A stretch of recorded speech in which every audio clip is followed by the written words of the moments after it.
yanjye imara ku mutima, niyo ndi mu nzira niwe ntekereza. Iyo ngiye kuryama nkamutekereza, simba nkigoyetse ngo mbone ibitotsi.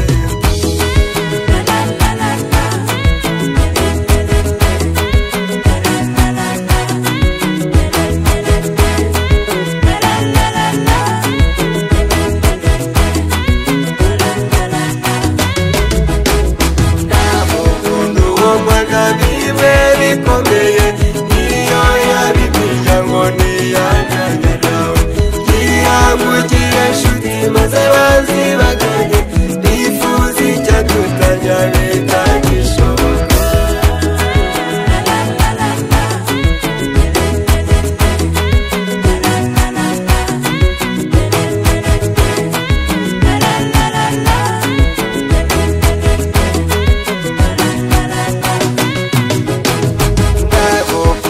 Mukunzi naguhaye rwa rukundo benshi bagishakisha naho barubona, urwo nakwemereye ruzira amakemwa, rukazira ikizingano gucika intege.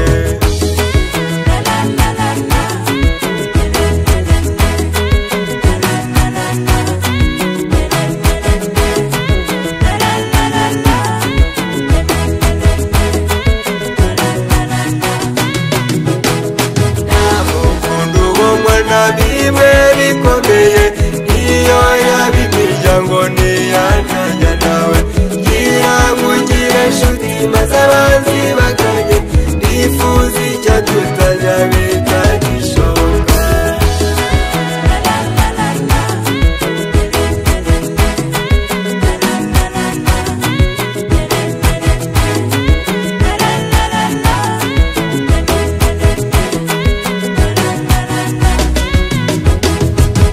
Iyo nzaba ngeze mu bihe bikomeye, mukunzi ndarahiye sinzigera nkureba, niyo hazaza isuri yari uko ku mashingwe, urukundo rwacu ruzagenderamo.